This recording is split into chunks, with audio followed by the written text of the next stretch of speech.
सीहोर कुबेरेश्वर धाम पर लिखी होती है कि हम लोग 5 दिन में, 7 दिन में, 15 दिन में, 1 महीने में व्यवस्था कर लेंगे। उस लिस्ट को निकाला जाता है और माननीय सांसद महोदय जी श्री उन्मेष जी पाटिल जी को, जो कि जलगांव लोकसभा के सांसद हैं, इनको सूचना दी तो सांसद जी उस समय पर दिल्ली में थे। फिर उनकी धर्मपत्नी श्रीमती संपदा उन्मेष जी पाटिल, उनसे समिति की बात हुई। उन्होंने कहा हम सांसद जी से पूछकर आपको सूचना देते हैं, और बाबा की ऐसी कृपा हुई। सांसद जी से कहा गया माननीय उन्मेष जी पाटिल जी से कि 5 दिन है केवल आपके पास, और ये 5 दिन में आप व्यवस्था कर लें तो बोले। उनके मुख से शब्द निकला कि व्यवस्था मुझे नहीं करना है, व्यवस्था पूरा 40 गांव का और सांसद क्षेत्र के लिए।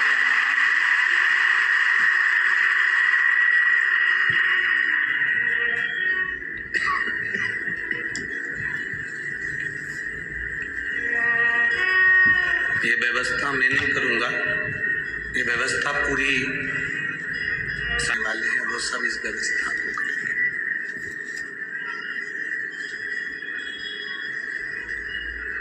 अब 5 दिन में इतनी बड़ी व्यवस्था करना, भोजन व्यवस्था करना, कथा की व्यवस्था करना, ये थोड़ा सा कठिन कार्य है।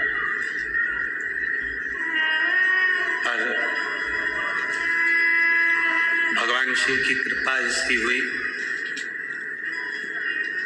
आप लोगों ने सांसद ऐसा पाया कि जो 5 दिन में भी शिव महापुराण की कथा को यहाँ लेकर आए।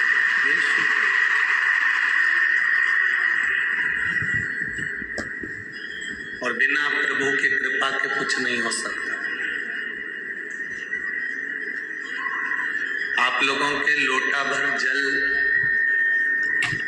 बॉम्बे से ज्यादा चढ़े होंगे, इसलिए कथा 40 गांव आ गई है।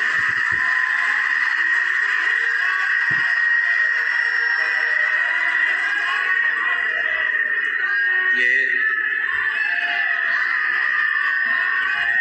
कथा किसी के बस की बात नहीं है। शिव महापुराण की कथा को कराने के लिए महीना महीना, 2-2 महीना, 4-4 महीना, 8-8 महीना, साल भर व्यवस्था करना पड़ती है। साल भर व्यवस्था करते हैं तब जाकर कहीं कथा हो पाती है, वरना बहुत मुश्किल है इस कथा। पर 5 दिन के अंदर इतनी बड़ी, इतना विशाल व्यवस्था करना,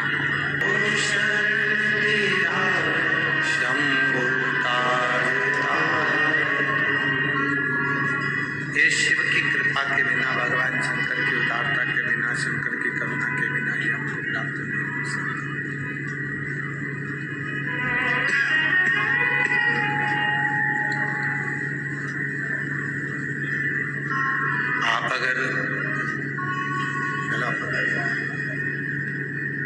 आप अगर इस पवित्र प्रांगण के अंदर बैठकर शिव महापुराण की कथा को श्रवण कर रहे हैं,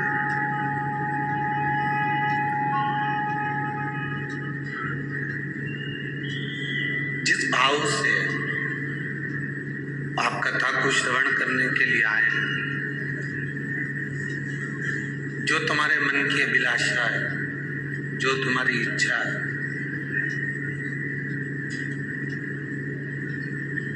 जिस भाव से आप कथा को श्रवण करने के लिए आए,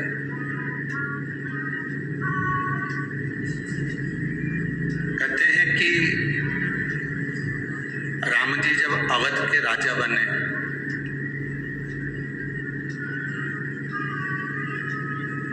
उनका राज तिलक हुआ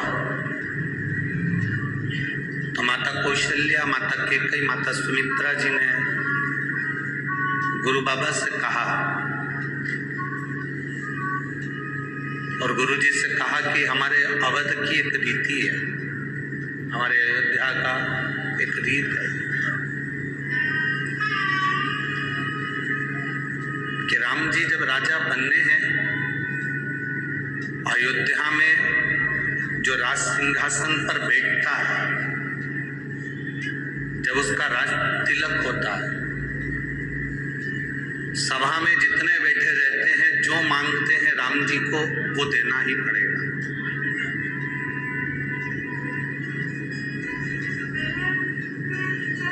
हमारे अयोध्या की एक रीत है, अवध का राजा जो बनेगा, अयोध्या में जो राजा बनकर बैठेंगे, राज तिलक के समय पर जो मांगा जाएगा वो देना पड़ेगा।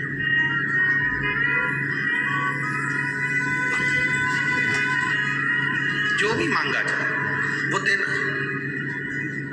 कौशल्या जी ने राम जी से कहा कि तुम्हारे इतनी सारी सभा लगी है, तुम्हारे परिवार के लोग जो तुमसे मांगेंगे वो तुम्हें देना पड़ेगा, वो तुम्हें प्रदान करना पड़ेगा। ठीक है, जिसका जो मन पड़े वो मांगे। अब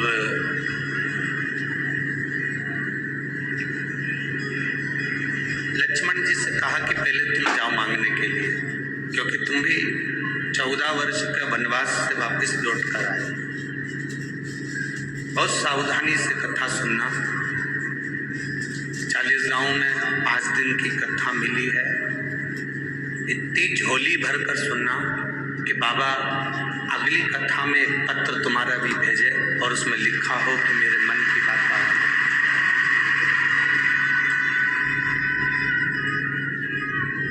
इतने दिल से अगर कथा सुनोगे तो जीवन की एक सार्थकता सिद्ध होगी, एक आनंदता सिद्ध होगी।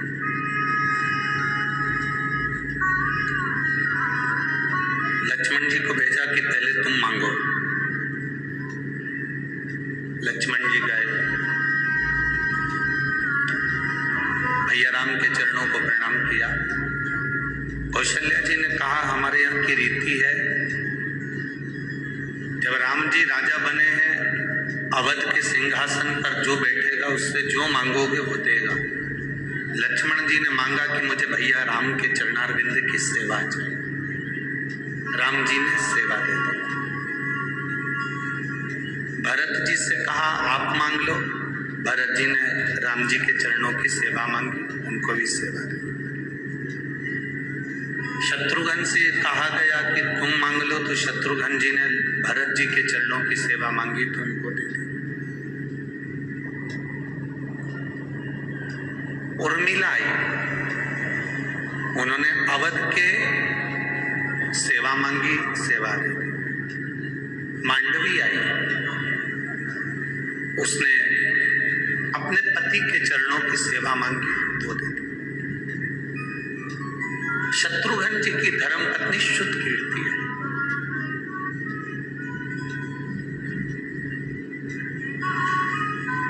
और शुद्ध कीर्ति ने राम जी से कहा कि भैया राम, मैं आपसे जो मांगूंगी आप वो मुझे दे दोगे।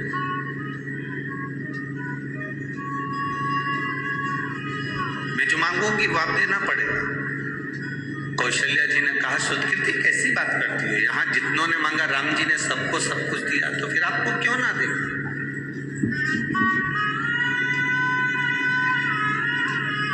आपको मना थोड़ी ना है, आप मांगोगे आपको मिलेगा। मांगो, आपको क्या चाहिए। शुद्ध कीर्ति ने कहा कि मैं जो मांगूंगी वो दे दोगे, पहले विचार कर लो भैया राम। भैया राम, आप पहले विचार करो, जो मांगूंगी वो देना पड़ेगा। हाँ मांगो। शुद्ध कीर्ति ने फिर कहा पक्का पक्का। सीता जी ने कहा शुद्ध कीर्ति तू मेरी बहन होकर ऐसा बोल रही है, तू तो मांग ले जो चाहिए तेरे को राम जी से। शुद्ध कीर्ति ने कहा पहले मुझे संकल्प दो कि मैं जो मांगूंगी वो मुझे देना पड़ेगा। सीता जी कहती ऐसी बात कर रही हो तुम तो कि संकल्प दो। कैकेयी को थोड़ा सा भय होने लगा। कैकेयी को लगा कि मैंने 14 वर्ष का वनवास राम जी को दिया था, कहीं ये श्रुतकीर्ति वापिस राम जी को वनवास ना दे। उसे भय हो रहा,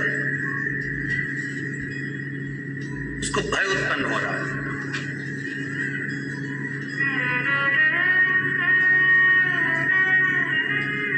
मांगो। भैया राम ने कहा श्रुतकीर्ति मैं वचन देता हूं तेरे को। श्रुतकीर्ति मेरा वचन है, मैं तुझे वचन देता हूं कि जो तू मांगेगी मैं तुझे दे दूंगा, मांग ले तुझे क्या चाहिए। श्रुतकीर्ति कहती है, भैया राम से श्रुतकीर्ति कह रही है राम जी से कि भैया मुझे केवल आपने जो वन में कपड़े पहने थे, वल्कल वस्त्र, वो वन के कपड़े मुझे दे दीजिए। राम जी ने पूछा तू उस वल्कल वस्त्र का, उस वन के कपड़ों का, उस वनवासी वस्त्र का करेगी क्या? श्रुतकीर्ति कहती है जो राम अवध के राजा बनने वाले थे, समय के चक्र ने घुमाकर उनको 14 वर्ष के लिए वन भेज दिया है। घड़ी बांधना अपने हाथ में है, पर घड़ी का समय अपने हाथ में नहीं है। अच्छा और बुरा समय उस कालाधिपति महाकाल के हाथ में। ये अपने हाथ में नहीं है, ये अपने हाथ के अंतर्गत नहीं है।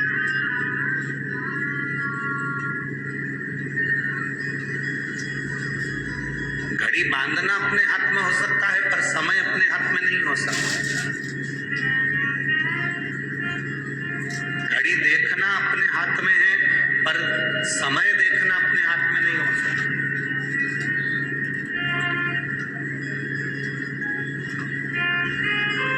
दुनिया का कितने से भी बड़े से बड़ा विद्वान व्यक्ति क्यों ना हो, बड़े से बड़ा ज्ञानी व्यक्ति क्यों ना हो, बड़े से बड़ा चतुर व्यक्ति क्यों ना हो, कितना बड़ा भी ज्योतिष आचार्य क्यों ना हो, कितना बड़ा भी विद्वान व्यक्ति क्यों ना हो,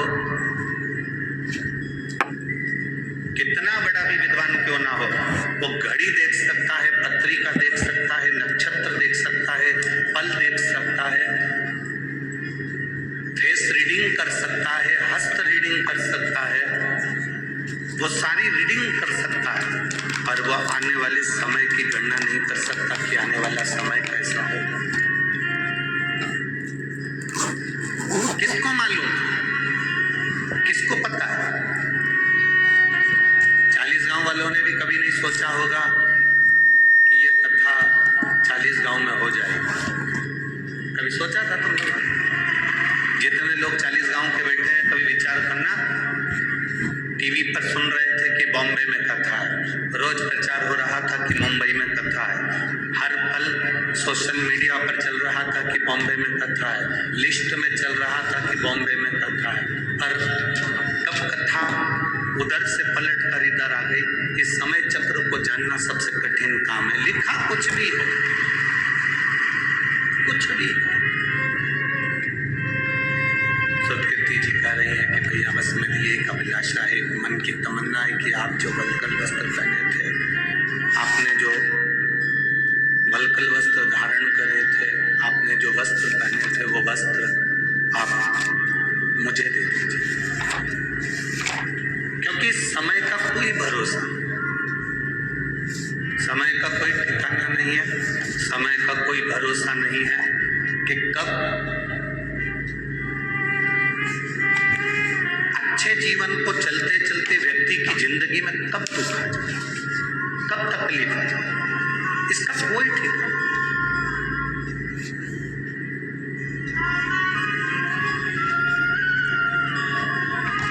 कई लोग कहते हैं गुरुजी हमारी जिंदगी में क्या दुख ही दुख है, हमारे जीवन में क्या तकलीफ है, हमारे जीवन में क्या कष्ट ही कष्ट है, हमारे जीवन में क्या परेशानी ही परेशानी है। हम उनसे कहते हैं तुम्हारे साथ रहने वाले लोग बदल जाते हैं, तुम्हारे दोस्त बदल जाते हैं, रोज भोजन करते हो तो सब्जी बदल जाती है, रोज महीने 2 महीने में तुम्हारे कपड़े बदल जाते हैं, 6-8 महीने में, साल भर में तुम्हारा जूता चप्पल बदल जाता है, 2-3 दिन में तुम्हारा फैशन बदल जाता है। बोलो सही है कि गलत है? जब कपड़े बदल सकते हैं, दोस्त बदल सकते हैं, हमारा फैशन बदल सकता है, हमारे चप्पल जूते बदल सकते हैं, पादुका बदल सकती है, तो इतना विश्वास मानकर चलना कि तुम्हारी जिंदगी में अगर दुख का समय चल रहा है तो वो भी एक दिन बदलेगा जरूर और सुख का समय आएगा जरूर। ऐसा नहीं कि दुख का समय समाप्त नहीं होगा, तकलीफ का समय समाप्त नहीं होगा, कष्ट का समय समाप्त नहीं होगा, अच्छा समय आएगा, पर थोड़ा सा इंतजार हमको करना पड़ेगा।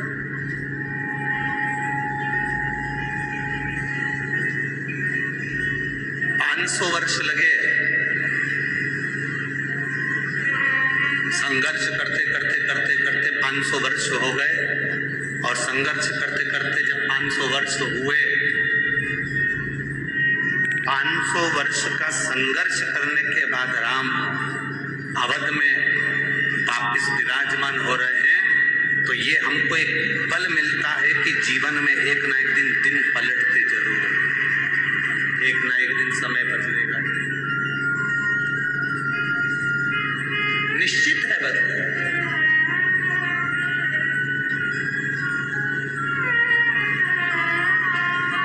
और शंभो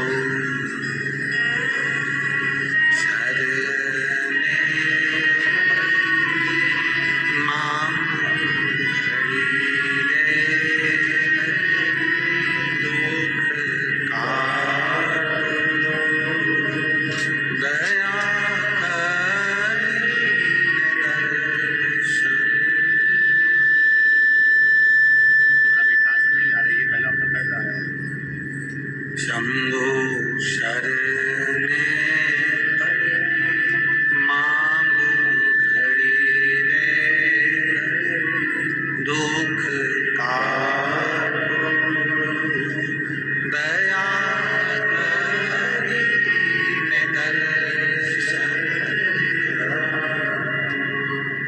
समय बदलता है और निश्चित है बदले।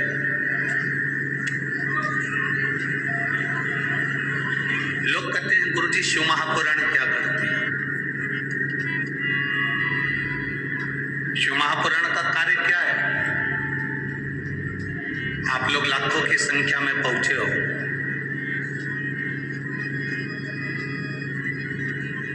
माननीय सांसद महोदय जी ने, श्री उन्मेष जी पाटिल जी,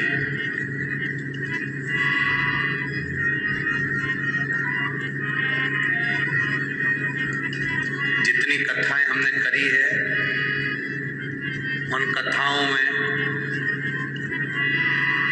जलगांव में जो कथा हुई, उस कथा से भी बड़ा दुगना पंडाल यहाँ 40 गांव में लगाया, पर भक्तों का सैलाब, भक्तों का सैलाब है यहाँ पर, बहुत भारी संख्या में आप लोग आए। हम तो सोचे थे कि कई लोगों को तो सूचना ही नहीं मिली होगी कि 40 गांव में कथा है, तो हम आशीष से बोले थे कि 40 गांव में कथा है, कई लोगों को तो सूचना ही नहीं पहुंचेगी, सूचना ही नहीं मिलेगी।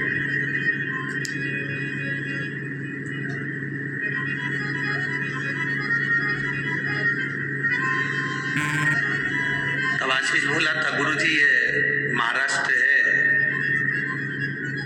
संतों की पवित्र भूमि है, यहाँ के भक्त संत को, भगवान को ढूंढ ही लेते हैं। पूरे भारत में जितने ज्योतिर्लिंग कहीं पर नहीं है, उतने ज्योतिर्लिंग महाराष्ट्र की पवित्र भूमि पर है। तो ये तो शिव की उदारता है, भगवान शंकर की करुणा है।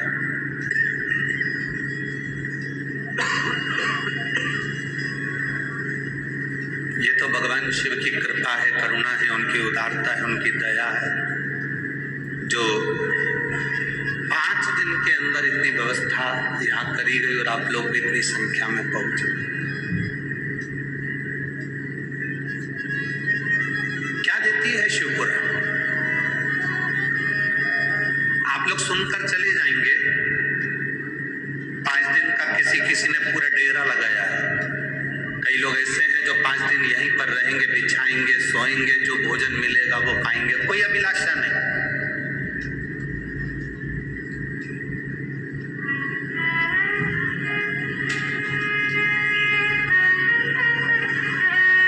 कोई कांच लेकर, गंगा लेकर कोई नहीं आया। सब भगवान की कथा सुनने के लिए आए हैं और दिल से सुनना है। और हमने पहले भी कथाओं में कहा है, आज फिर कहते हैं, कथा के पंडाल में 5 दिन 7 दिन की जो शिव महापुराण की कथा होती है, उसमें जो लोग कथा के पंडाल में डेरा लगा कर बैठते हैं, वो केवल कथा के पंडाल में नहीं बैठते। ये कथा का पंडाल नहीं है। भारत की भूमि की जितनी पवित्र नदियां हैं, जितने पवित्र तालाब हैं, जितने पवित्र सरोवर हैं, जितने ज्योतिर्लिंग हैं, जितने तीर्थ हैं, भारत की भूमि के जितने ज्योतिर्लिंग, जितने तीर्थ, जितनी नदी, जितने तालाब, जितने सरोवर हैं, ये सारे के सारे भारत की भूमि के सारे नदी, तालाब, सरोवर, तीर्थ सब 5 दिन के लिए 40 गांव के इस पवित्र प्रांगण में आकर विराजमान हो जाते हैं।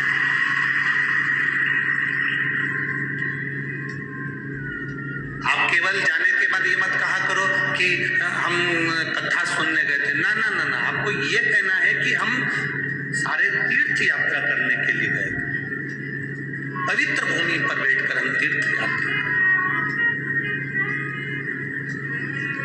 और तेरी कृपा बिना न हिले एक भी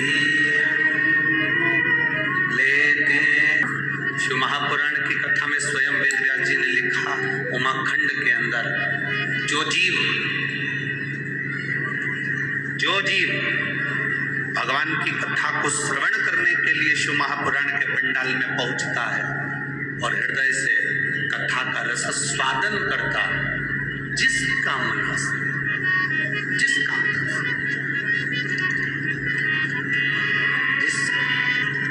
से वो बैठता है और दिल से कथा श्रवण करता करता भगवान से प्रार्थना करता है, वो कामना उसकी शिव पूर्ण करते ही है, देरी नहीं लगा, निश्चित था। अब आप लोग किस कामना से बैठे हैं? कोई पानी का पाउच लेकर आ गया, उसकी कामना से? अरे बोलो तो जम के। कोई पानी की बोतल लेकर आ गया, उसकी कामना से? 2 रुपए के पानी के पाउच के लिए, 5 रुपए की बोतल के लिए, 1 बिस्कुट के पैकेट के लिए आप भगवान से क्या कामना कर रहे हैं कि हमको ये व्यक्ति वो देगा? ना, हम तो पानी बांटने वालों से भी निवेदन करेंगे कि जो धूप में बैठे हुए हैं, छांव में नहीं बैठ पाए, जगह जिनको नहीं मिल पाई, आप उनके पास जाकर पानी का पाउच दीजिए, आप उनको पानी की बोतल दीजिए। जो धूप में बैठे हैं, जिनको छाया नहीं मिल पा रही हो इतनी भीड़ में, आप उनके पास पहुंचिए। और हमने पहले भी कथाओं में कहा है, अपने साथ में लेकर चलने वाली सामग्री में 2 बोतल पानी, बोलते कि नहीं बोलते? जम के बोलो जरा। 2 पानी की बोतल, 1 बिछाने का दरी, 1 जम के बोलो जरा छाता, कि मान लो कहीं टेंट लगा नहीं मिले और धूप बहुत तेज है, तो अपने छाते में अपन किसी को ये 15 बाई 15 का टेंट लगाकर 200-500 रुपए की हम पंडाल लगाकर किसी को कथा नहीं सुना सकते, तो कम से कम अपने छाते में 2 लोगों को बिठाकर कथा सुना सकते हैं। हम बड़ा भंडारा नहीं कर सकते, तो अपने पानी की बोतल में से थोड़ा सा पानी किसी को पिला सकते हैं। अपनी व्यवस्था खुद लेकर चलो। हम थोड़ी सी आस किसी से ना लगाएं, क्योंकि हम भगवान शिव की कथा सुनने बैठे, हम उससे आस लगा कर बैठे। हम जितनी देर कथा में बैठे उतनी देर हमें उस परमात्मा से आस लगा कर बैठना। शिव महापुराण की कथा तो यहाँ तक कहती है कि मंदिर में भी जाओ, शंकर के मंदिर में भी दर्शन करने जाओ भगवान शिव के, और तुम्हारे पास में पर्स नहीं है, तुम्हारी जेब में पैसा नहीं है, तो पड़ोसन से मांग कर चढ़ाना मत।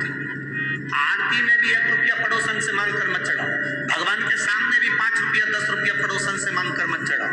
भगवान को बड़ा बुरा लगता है जैसे सास तुम्हारे साथ में है और तुम पड़ोस कि काकी से कहो काकी मुझे 200 रुपए दे दो, और सास से नहीं मांगो तो सास को बुरा लगता है।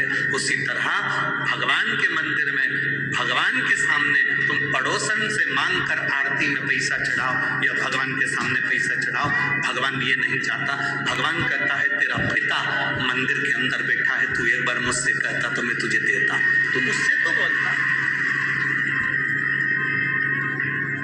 लगाई नहीं। बोल बम का नारा है सारी समस्या का हल। तुम मुझसे तो आस लगा, हम दुनिया से आस लगा कर, और जिस दिन हमने परमात्मा से आस लगाई उस दिन हमारी जिंदगी की सार्थकता सिद्ध हो।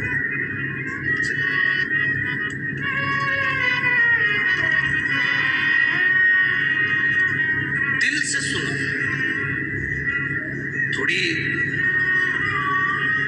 फाइल मोटी होगी, कष्ट ज्यादा होंगे, तकलीफें होंगी, थोड़ा समय लग सकता है कष्ट को मिटाने, पर अगर आपने 1 लोटा जल देवादिदेव महादेव को चढ़ाना प्रारंभ करा है तो वो जल खाली नहीं जा सकता,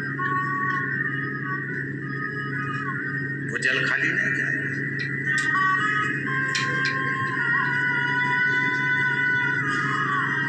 थोड़ा तकलीफ आ सकती है। एक सिद्धता का भाव अपने भीतर प्रकट करो, जैसे देवराज नाम का ब्राह्मण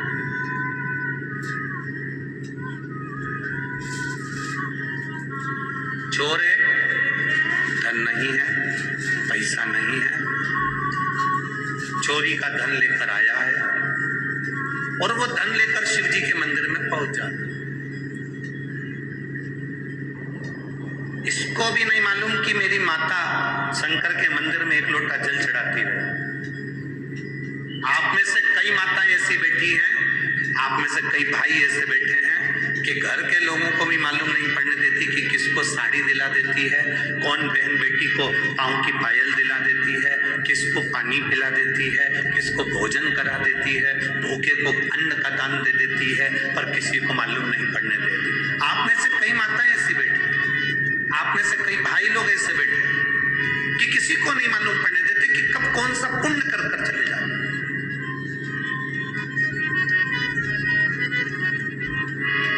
अपने हाथों से अपन सत्कर्म करते चले। कौन देख रहा है हमें उससे मतलब नहीं, कौन हमको देखा उससे मतलब नहीं, कौन ने हमको पूछा उससे हमें मतलब नहीं, कौन हमको चाहा उससे हमें मतलब नहीं। हमें तो ये मतलब होना चाहिए कि हमें किसी भूखे को भोजन करा दिया, प्यासे को पानी पिला दिया। मूल वही है। देवराज को नहीं मालूम था कि मेरी माता शिव जी को 1 लोटा जल चढ़ाती है। शायद आप लोगों को भी नहीं मालूम होगा कि शंकर जी पर 1 लोटा जल चढ़ाने का फल क्या है। 16 श्राद्ध में, श्राद्ध पक्ष में हम गया जी जाते हैं और भगवान शंकर, हम गया जी में जाकर तर्पण करते हैं, हम गया जी में जाकर पिंडदान करते हैं, हम नासिक में जाकर तिलांजलि देते हैं, तर्पण करते हैं, पिंड देते हैं, हम सरयू जी के तट पर जाकर माता सरयू को पिंड देते हैं, तर्पण करते हैं, हम गंगा जी पर जाकर जल छोड़ते हैं, तर्पण करते हैं, पिंड देते हैं। शिव महापुराण की कथा विद्येश्वर संहिता के अंतर्गत लिखा गया, जब हम 1 लोटा जल भगवान देवादिदेव महादेव को समर्पित करते हैं तो आपने 16 श्राद्ध में अपने पूर्वजों को जल दिया कि नहीं दिया, आपने अपने पितरों को जल दिया कि नहीं दिया, आपने अपने पूर्वजों को पिंडदान किया कि नहीं किया, आपने अपने पूर्वजों को, अपने पितरों को कुछ दिया कि नहीं दिया। 16 श्राद्ध में, श्राद्ध पक्ष में किसी के मरने के बाद, किसी के जाने के बाद तुमने किसी भूखे को भोजन कराया कि नहीं कराया, पता नहीं। पर इतना शिव महापुराण की कथा कहती है, जब हम एक लोटा जल अपने घर से पानी का भर कर जाते हैं, शंकर जी को समर्पित करते हैं, शिवलिंग पर एक लोटा जल जब हम चढ़ाते हैं, उस समय पर हम अपने पूर्वजों को, अपने पितरों को जल प्रदान कर देते हैं। क्योंकि शंकर पर चढ़े हुए जल का एक अंश हमारे पितरों को, हमारे पूर्वजों को भी मिलता है, जिससे हमारे पितर हमें आशीर्वाद देते हैं और हमारी जिंदगी की एक राह अपने आप प्रशस्त होती है।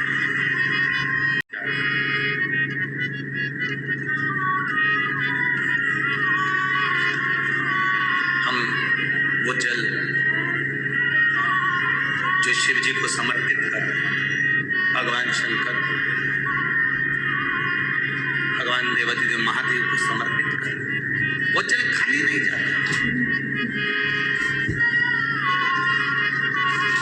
आपका दिया गया एक लोटा जल आपके पूर्वजों के हिस्से में भी जाता है। शिव जी पे चढ़ाए गए एक लोटे जल में से एक अंश आपके पितरों को भी प्राप्त होता है।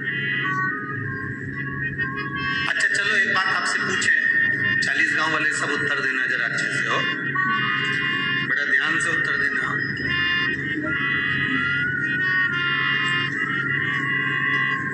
बहुत सावधानी से।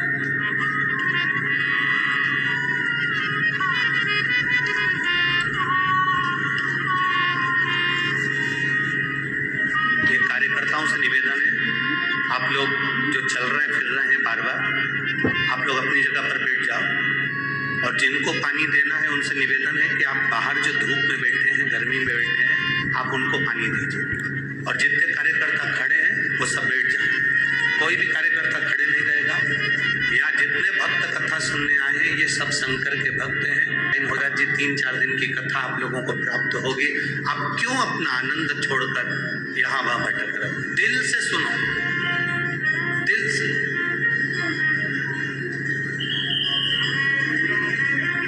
आपसे भी कहते हैं, आपको कार्यकर्ता की जरूरत है कि महादेव की जरूरत है? जम के तो बोलो जरा, बस तो फिर बड़े प्रेम से आनंद से बैठकर कथा सुनो।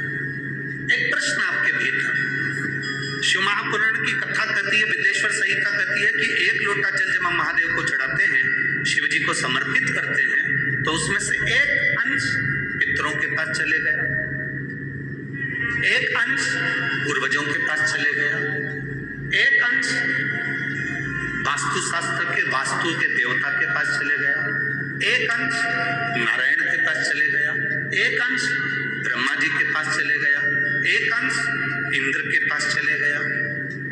विदेश्वर संहिता कहती है कि शंकर जी पर समर्पित जल के 33 कोटि देवी देवताओं के हिस्से हो जाते हैं केवल एक लोटे जल में से, एक लोटा जल में से 33 कोटि देवताओं के हिस्से हो जाते हैं एक लोटा जल में से। अब आपसे प्रश्न ये है, जब से शिव महापुराण की कथा टीवी पर चालू हुई, जब से शिव महापुराण की कथा भारत के लोगों ने, विश्व के लोगों ने सुनना प्रारंभ करा, जब से शिव महापुराण की कथा लोग श्रवण करना प्रारंभ करे, सुनना प्रारंभ करे, तब से आज तक, और उसके पहले का समय निकाल कर देखना, पहले जब आप किसी को पत्रिका दिखाते थे, हाथ दिखाते थे, तो लोग कहते थे कि पितृदोष है। बोलो, बोलते थे कि नहीं बोलते थे? लोग कहते थे वास्तु दोष है, लोग कहते थे काल सर्प दोष है, इसका पूजन कराओ, पितृदोष का पूजन कराओ, काल सर्प दोष का पूजन कराओ, वास्तु दोष को सही कराओ। जब से शंकर को तुमने एक लोटा जल चढ़ाना प्रारंभ करा और दुनिया के लोगों ने शिव को मानना प्रारंभ करा, उसके बाद तुमने बहुत कम मात्रा में सुना होगा कि कोई कहता होगा कि पितृदोष है, कि वास्तु दोष है, कि काल सर्प दोष है। क्योंकि सारी समस्या का हल एक लोटा जल। जब हम शिव जी को जल चढ़ाते हैं तो हमारा पितृदोष, हमारा वास्तु दोष, हमारा काल सर्प दोष, ये सब अपने आप धीरे धीरे धीरे धीरे समाप्त हो जाता है अपने आप।